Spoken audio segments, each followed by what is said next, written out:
This is the Good Neighbor Podcast, the place where local businesses and neighbors come together. Here's your host, Sean Preston. Hello, everybody. Welcome to the Good Neighbors Podcast. Today we have a great neighbor on with us. Her name is Teresa MacLennan from the Women's and Children's Shelter here in Barrie. How are you, my dear? I am good. Thank you so much for having me. Pleasure to have you on the show. What'd you do on the weekend? Anything fun? Well, on the weekend, I was trying to relax because on Friday, March the 8th, it was International Women's Day. And so we had a full day of events, wonderful empowerment luncheon. And then we had a rally through the streets of downtown at the end of the day. So I have to say I needed to have the weekend just to recoup and to reflect about that great day. And yeah, so that Monday I'm back at work and I'm raring to go. Yeah, very cool. Julie, same thing. She was set up at the Barrie Chrysler with her booth there and all that stuff. By the time I saw her at the end of the day, she was completely drained. So I know every woman on Friday was definitely out there hustling and bustling. Yeah. And good on you ladies for it. Yeah, for sure. Okay, so for the listeners on the show who don't know about you guys, why don't you bring us up to speed and tell us about the Women's and Children's Shelter in Barrie? So the Women and Children's Shelter has been in existence here in the city of Barrie for over 42 years. We're in our 43rd year. And a lot of people don't know that about us, that we've been around for such a long time. Our work is to support, save, create a safe space for women who are trying to flee an abusive relationship, and also women who are being trafficked in our community and also outside of our community. So we never used to really have a large amount of women who are being human trafficked in our shelter, but I would say over the last 5 years, that number has only continued to increase. So we have an emergency shelter. So we work really hard to get women here with their kids safely so that they can get out of that situation that they're in. And we also have a lot of outreach community services. So family court support, transitional and housing support. We have a really active, vibrant children's program for all the kids that are here in the shelter, group counseling and individual counseling. So we not only support the women and kids that we get here into the shelter, after they leave, we support them for as long as they need us as well. So we have a very long list of services. All are free of charge. All are women directed. So women will work with them to help them identify what it is that they want, what their goals are, how to create a new life that's free of abuse.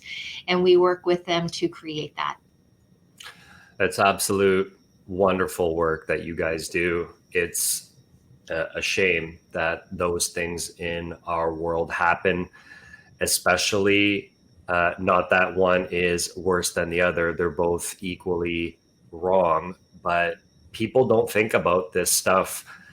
The trafficking, the human trafficking, like it's crazy. Like, and it's happening in our own backyard. And if you don't know about it, you're obviously blind and oblivious until, it gets brought up in something like this, where you're like, holy wow, like this is happening right in our backyard. And those numbers, like you say, are continuing to rise. It just blows my mind. Yeah.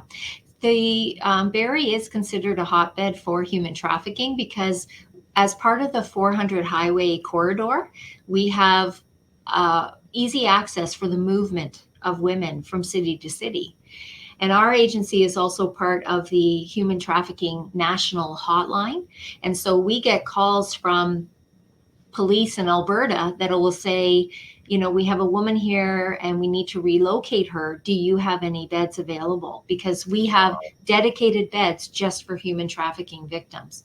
And so we'll get calls across Canada for women to come here. And usually that is because if they're trying to maintain her safety somewhere and she gets found, they may need to move her to try and protect her, because it is a very organized system of human trafficking. So Barrie definitely has its share, and certainly in any hotel, any night, there will be women who are being trafficked that will be in that hotel right here in our city. And I think it's interesting for your listeners to know that the city of Barrie in December 2023 declared gender-based intimate partner violence an epidemic.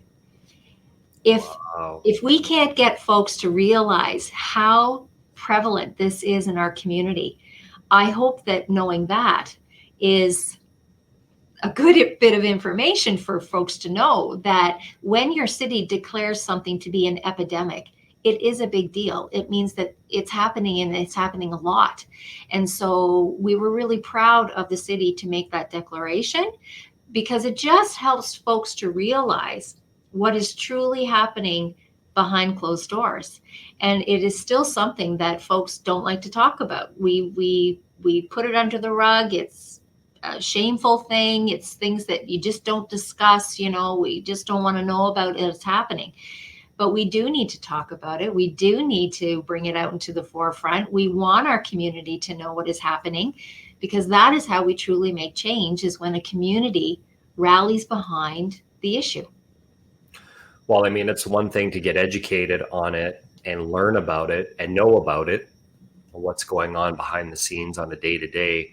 But for just people who are listening, like how, like somebody like myself, I wanted to, I care about it, obviously. If I or the listeners wanted to do something, what are some things that the average person can, maybe go about to try to help reflect some of these changes that need to be made? That's such a great question. And it is one of the most important questions that I get asked.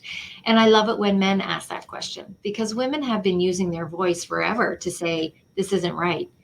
But we equally need the voices of men to say, this isn't right. And so violence against women is part of a larger picture about how women have been viewed throughout the ages. So as an individual and as a man, I think one of the simplest things that men can do is not participate in conversations that degrade and diminish the value of women. Right. So if you're in the locker room and somebody starts telling this off-color joke about a woman, how do you use your voice to say, yeah, you know what, I don't want to have anything to do with that joke. You know what, I have too much respect for women. I don't want to hear about that, right? We know jokes and things are completely inappropriate to say about other groups of people. How do we get folks to realize that saying derogatory, hurtful comments and jokes and conversation about women is equally wrong?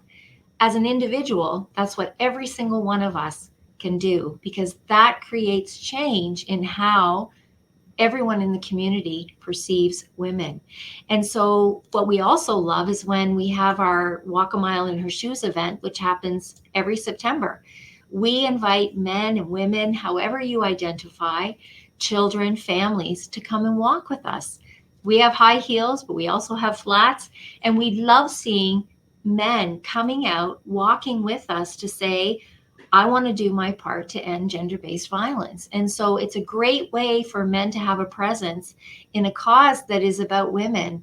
But statistically, it is primarily men that are abusing women. Of course, we understand that men have their own experiences of abuse, but the rates of women is so significantly higher. We have got to acknowledge that, and that more so, we need the voices of men to support and rally around us.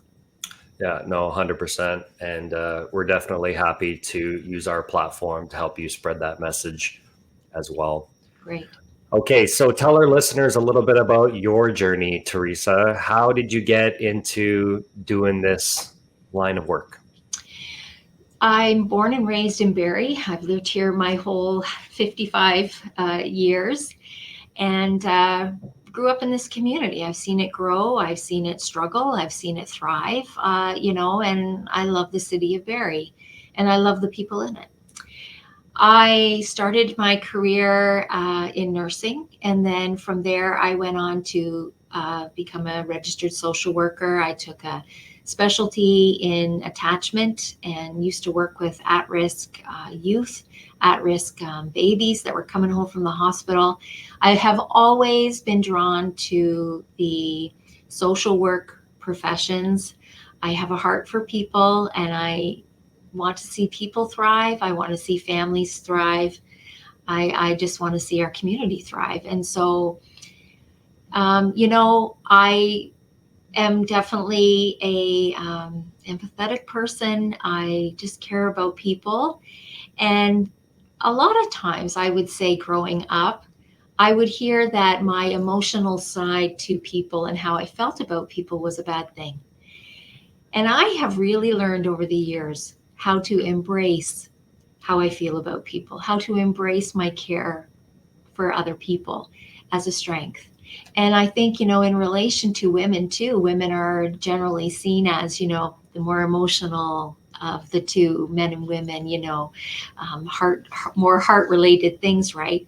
And I think it's something to be celebrated. And so for me, I knew that my career choice, my life choices would be around giving back to others, helping others, seeing other people grow and thrive. And so my entire career has been in the nonprofit sector, working with different groups of people with different needs, and loved every place that I have been for the experiences that I've learned. And all of that, I had opportunity. I put myself in line for opportunity to grow and learn and to have growing responsibility. And so all of those things, I've been working in nonprofit for 37 years, something like that. All of that learning led me to here, to be the executive director of the shelter. And it all wrapped up in a big bow for me to be here and to have the position that I have. And I've taken all those learnings over the years and just really tried to sculpt out what kind of leader I want to be for this agency. Very nice. Well said. Where do you find your passion for doing this every day? I find my passion in the women and the kids that we support. I have to say that if I'm having a bad day, I will spend time in the shelter and just have conversation with women. I'll spend some time with the kids here in the shelter. They are the most incredibly resilient women and kids that I could possibly meet. And it is amazing to me how they lift us up. We learn and we grow from them. They teach us something new every single day. And I am amazed at their resiliency, because it is not easy for a woman and her kids to leave everything behind, have nothing, show up at our door, live communally with 35 other women and kids. It is not easy. Right. And you don't know what the future looks like. And to talk with them, they have hope for the future. They have hope for their children. They feel that they're going to create a new life. That is what motivates me. That is what encourages me. That's what makes me feel good at the end of the day, and feeling like, wow, there's great things happening, And our work is all trauma. It's hard. You see, you hear, of things that are happening for women and kids that's devastating. And then there's a transformation that happens when they're here in the shelter. They start to smile. They start to laugh. They hug each other. The kids start to play and roughhouse with each other. They treat each other like siblings. And in our shelter can be an incredible amount of joy. And that's hard to understand when it's all coming from a trauma that's happened to them. But there's also great joy. And that is what fills me up. I have to say, that is what fills me up and keeps me going. Very cool. I was going to ask you another question, but you ended up expanding on that. I was going to ask, what does that look like, that transformation or that mindset that they had? And obviously what happened to them is certainly devastating, and it must be tough to hear that, on a day to day, and hear those tough stories, and what gets you over that. But clearly, obviously, seeing the transformation of them and the children as well too is what I was going to assume would probably, overcome Yeah. that. Yeah, and we do a lot of work here in supporting our staff because they are really living in the trauma with the women and the kids when they come in, and all of that trauma lands on them as well, and Right. they leave at the end of the day and they're carrying those stories with them. And so we do a lot of team building, we do a lot of talk about wellness and how do you build your own strategies and your own toolbox so that at the end of the day you're still well and healthy. And so we always want to create wellness for our employees. We are a trauma-informed workplace. We also do trauma-informed training in the community for different groups and businesses. But we are trauma-informed, which means we also understand that all of us carry some level of trauma from experiences in our life. And when you are working with women and kids who've also been traumatized, it can re-trigger our own trauma. And so it is really important that we acknowledge what's happening for ourselves when we're hearing about somebody else's trauma experience, and then how do we create wellness for ourselves. It is vitally important to be able to continue to do the work every single day. Yeah, I would imagine that could consume somebody. Yeah, absolutely, right? And then you're not well enough to be able to do the work because you're caught up in your own trauma that gets re-triggered, it gets fired back up again, and then you need to do your own work for your own wellness to be in a better place. It certainly takes a very special person to do what you guys do, so I commend you for that. Oh, thank you. Are there any like myths or misconceptions in your line of work? There's many, and I think that we've talked about a few of them. The biggest one would be folks feeling or believing that the abuse isn't happening anymore. And yes, women, we've made great gains. We still only make 85 cents on every dollar that men make, so there's still a lot of work to do in terms of gender equity. But a lot of myths. And I would say one of the other myths is people's understanding about why women remain in an abusive relationship. And so I appreciate a bit of a forum just to talk about that today. And I'll try to keep it brief because I do talk for a long time. People that know me, I can talk for a while. I am often asked, why doesn't she just leave? Why doesn't she just call the police? Why doesn't she just go and stay with family? Why doesn't she go and stay with friends? Why doesn't she just leave? And there is a very long list about why women don't leave. Income is a huge one. When women come to the shelter, they come with nothing. Maybe they've got a garbage bag of some things that they've quickly thrown in there, but they walk away from their housing. They have to walk away from their job. Maybe the kids have to be uprooted from school. They upset family members that don't want them to break apart the marriage, even though they're being abused. And most families know that. What I challenge our community to do is to rethink that question. It is good for us to understand why women have to stay, and that is a hard reason. But we also need to ask the question, why is he abusing her? When we put the questioning towards women, we put the shame and the guilt and the blame on her. And it detracts from putting the shame and the guilt and the blame on the person who's doing the abusing. And so it is one of the things that often is asked of me, why does she stay? And I encourage our community to ask a different question, why is he abusing? Can we try to figure out what it is that is created in someone to abuse another person? That is the understanding and the unpacking we need to do about this issue about violence against women and children, is to understand how a situation of abuse even gets started. And so that, I would say, is something that I would love for your listeners to take away from the conversation, is to rethink where we are putting our conversation that lays blame and guilt and shame on women, which ultimately then they don't want to leave because they feel that shame and that guilt. but can we put our conversation more about where the abuser is at? Why is he doing that? How can we understand that so that we can make change happen? Yeah, I mean, it's crazy for me to think that people aren't just generally asking that question to begin with. Like, that's a common sense thing for me.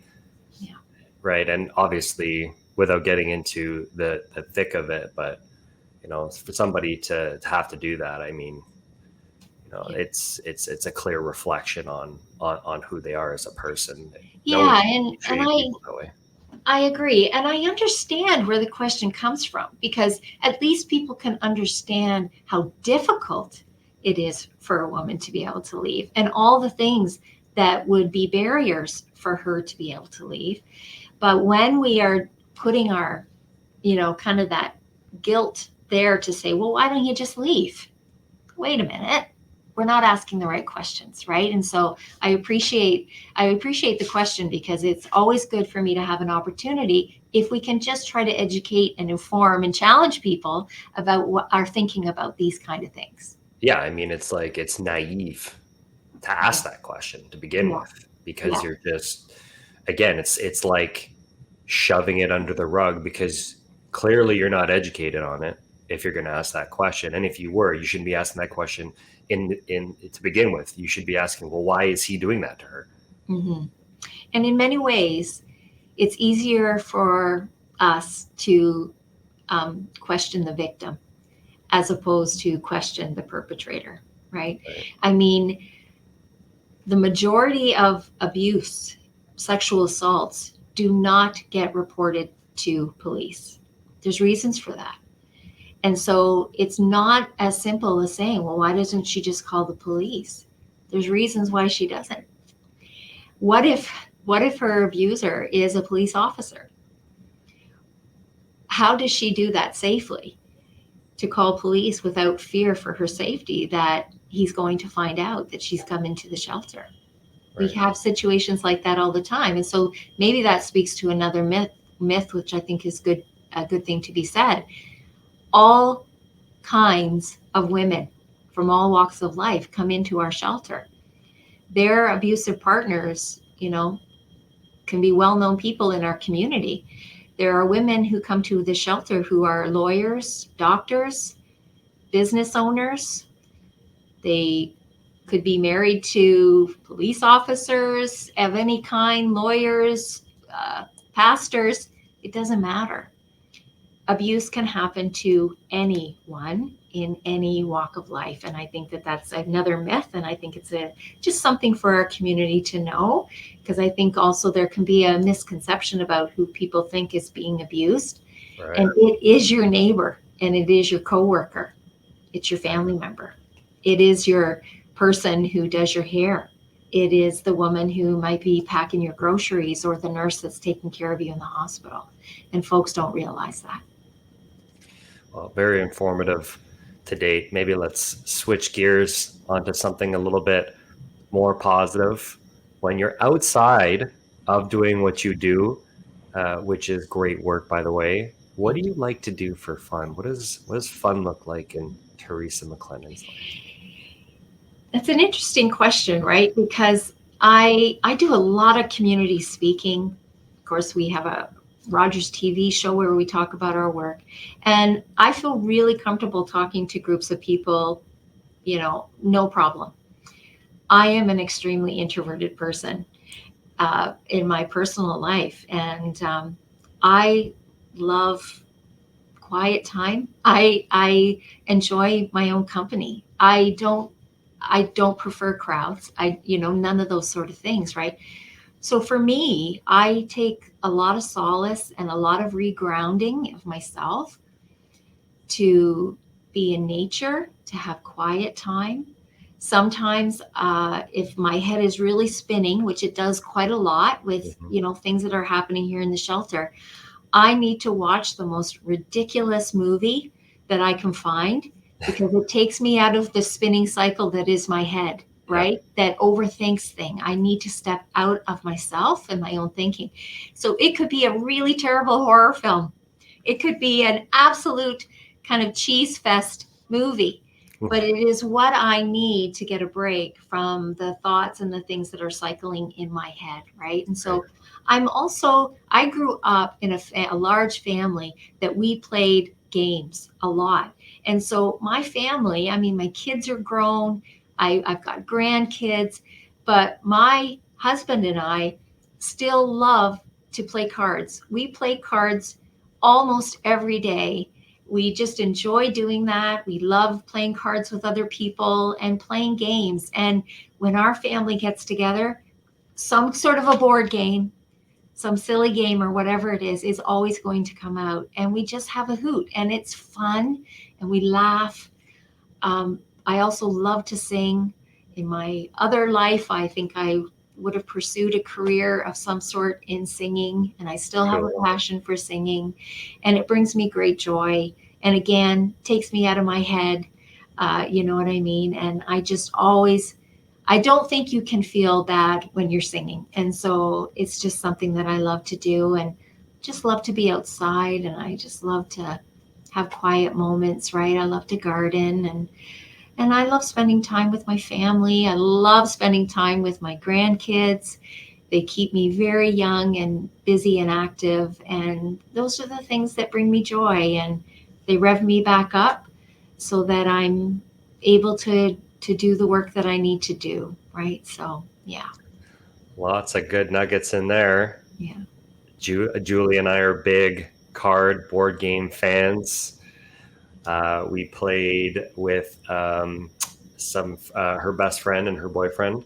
And so we both got to meet him for the first time. He's a great guy. Mm-hmm. We played, I don't know, like 6 or 7 different types of game. We taught them how to play euchre. They really liked it. Next thing you know, it was 2:30 in the morning. You didn't get to bed till 3:30 in the morning on Saturday morning. I love it. We were just having too much fun. So we like all of that stuff. And I turned into a green thumb in the pandemic. I have actually 2 full garden boxes just dedicated to carrots alone. Yeah. They're that good. It's a great joy. Like I do that as well.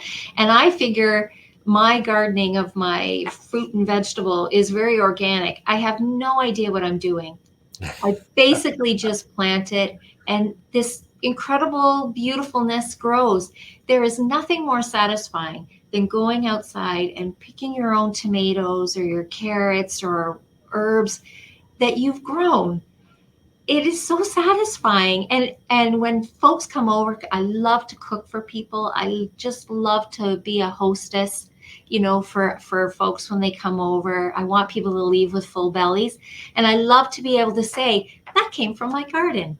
And it just feels really, really good, right? And I would say this too, anybody that knows me, is that I love to do like my own canning of things. Nice. I usually get a very long list of friends and family of what they want me to make each year. Pickles, salsa seems to be, you know, whatever, right? And I love doing it. It is a lot of work, but I love to do it and I love to gift it to people, you know, because it feels like a part of myself that I made for them to give to them, right? So anyway, that's another thing. I think that's my retirement plan. Yeah. You know, would love to do farmers markets, sell that stuff. But more so for me, it's just about seeing people and saying hello and having conversation with people, which I would love the most out of that. So yeah, that's my retirement plan. Very cool. You remind me of my mother. She hands all kinds of stuff, homemade passata, salsa, pickles. She makes what's called $1 million relish. So homemade relish that she pickles as well. And when I was a kid, she used to do a lot of fruit stuff as well, like strawberries, peaches, and all that stuff. So we're pretty active. I got the idea to go up in the Simcoe County trails. You can find wild leeks, and there we pickle those. We do that every 2 years. Usually when we go out, we get about 16 jars, and that lasts us about 2 years. But that stuff's fun. Yeah, and fiddleheads. Fiddleheads are ghastly expensive at the grocery store. But if you go into any kind of like a marshy area at a certain time of the year, the fiddleheads will be starting to grow and then they'll grow up into like a fern. But that's what the fiddleheads are. And so they're fantastic vegetable to boil up and to eat. Anyway, I know we're digressing here because I love food, so I could talk about food a lot. Yeah, oh, yeah. Fiddleheads is another great one. Nice. Same with us. We're big foodies over here. So can you describe us a hardship that you had in your life, or a life challenge that you had to overcome, and how it made you stronger, made you better for it? Yeah. And you know what? I'm going to share this one because I think I would like this to be an encouragement to anybody that might be going through this, or anybody that it might be in their future, or something that they have gone through. I worked in nonprofit. I have my whole entire career, and I had the privilege to work in an agency for 25 years. And then some downsizing happened, and I was in a position of management at that time, and that's some of the positions that were going. And so I was let go from that position after 25 years at that agency. And when I reflect on it, and what I knew at that time is that towards that 22 mark, I was really unhappy. I was noticing changes in the agency that I didn't agree with, that it lost its feeling for why we were doing the work in the first place.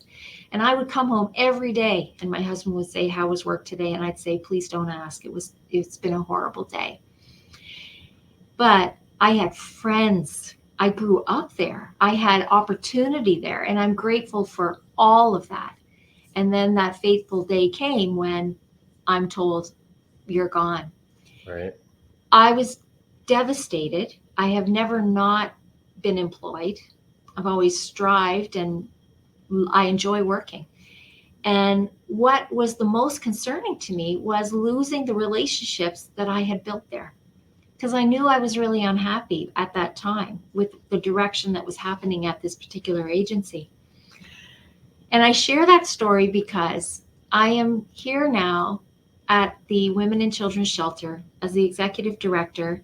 And after that happened to me, being let go, I worked at a couple other places, but I didn't find my home.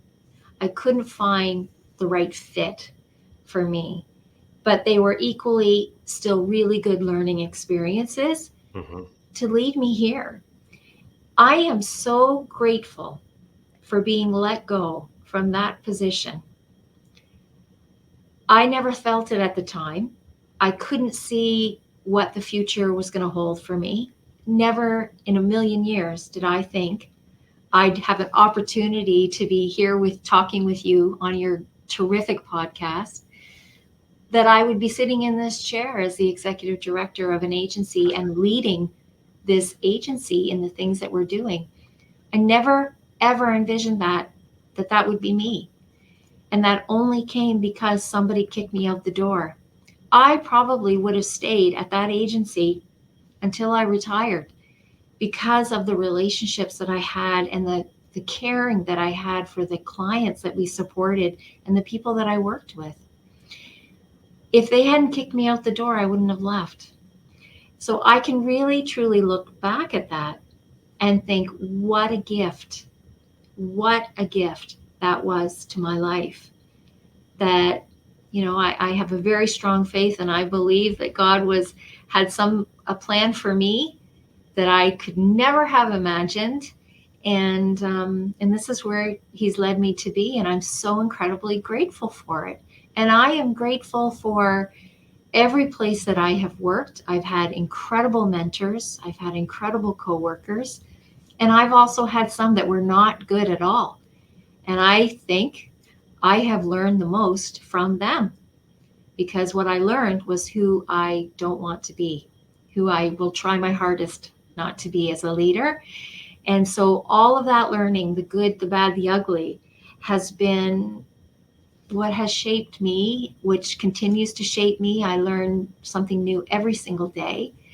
So I share that story because I know that can be one of the highest stress points that can happen in anybody's life.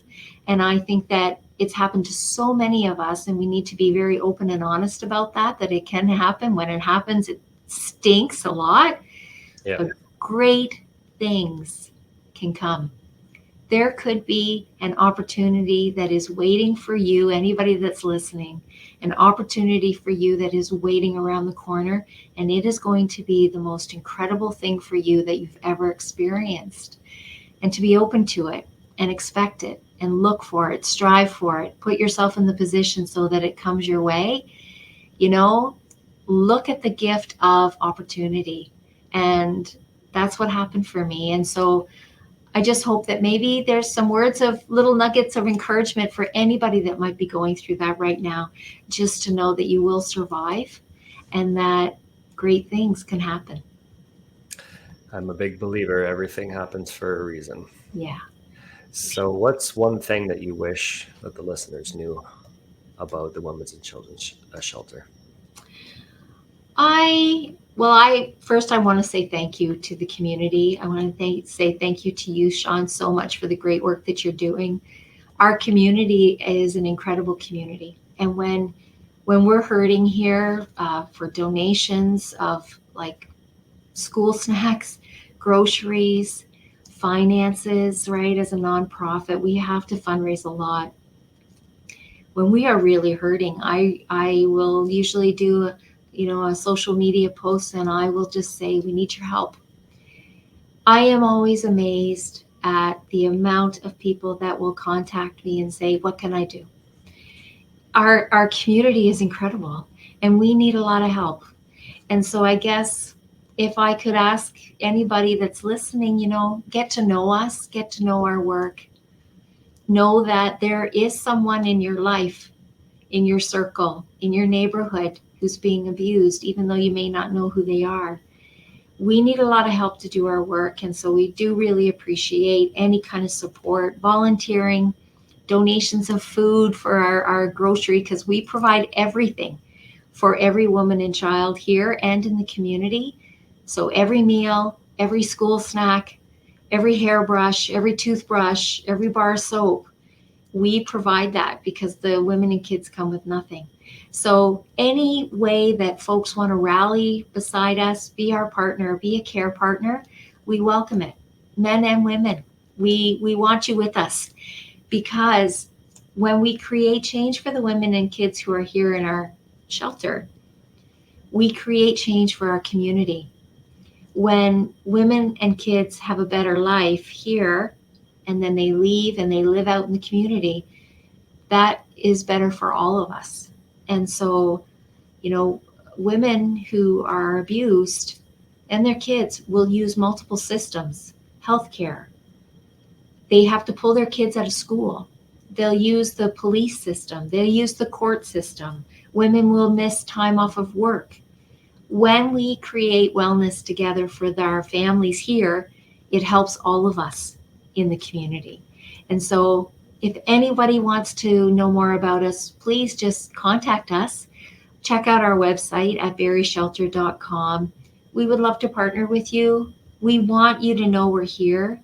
And I would say that if there's any women who are listening right now who aren't even sure that they're living in abuse, you can call our 24-hour crisis line, 365 days a year, 24 hours a day. That number is 705-728-2544. There is always someone at the other end of the line that you can talk with, that you can share with. And if you just need a listening ear, we're here for you. You don't have to come into the shelter. You can access our outreach services if you want, and we will find a safe way to do that. No one needs to know. And we just want you to know that we're here for you. So please reach out and give us a call. We want to be a support to you. And we also encourage family members that might see someone that they know who's being abused and just doesn't know how to support them. We welcome you to call us as well, and we'll offer support to you, just about some things to think about how you can also support somebody that you know who's being abused. No, very long answer, Sean, to your last question.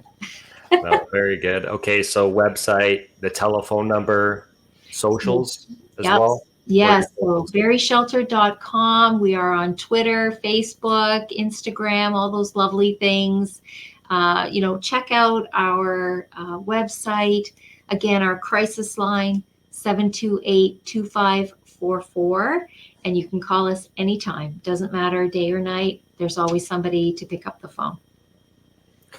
Well, thank you so much for coming on the show. Lovely person, lovely things that you do out there. We're really proud and happy to use our platforms to try to get this message out. It's a very, very important cause, and really, really happy to have you on the show. Yeah, well, all my thanks is to you, Sean, and the great work that you're doing in the community. I think this is a wonderful forum for the community for all of us to get to know each other, right? And to share work that's happening. And I'm so appreciative for you. And I think that you're a wonderful person who's trying to make change in the community. And so all of my thanks is to you. I just appreciate being able to talk with you today, and just thank you for having a mindset for wellness for everybody in our community. And that is what happens through these conversations. And so I just really hope that people are having conversations about you and the great work that you're doing, and that information and that news spreads, right? Because more people do need to be tuning in to hear the great conversations that you're having. I think as a community, it's important for us to educate ourselves, to be informed, to challenge our thinking, and then to try and do better as a community. And I think you create a forum for that. So thank you so much for inviting me to talk today. No, you are very welcome. The pleasure is all ours. And so there she is, Teresa MacLennan from the Women's and Children's Shelter here in Barrie. Thank you very much. Thank you. Thank you for listening to the Good Neighbor Podcast Midhurst. To nominate your favorite local businesses to be featured on the show, go to gnpmidhurst.com. That's gnpmidhurst.com, or call 705-413-3775.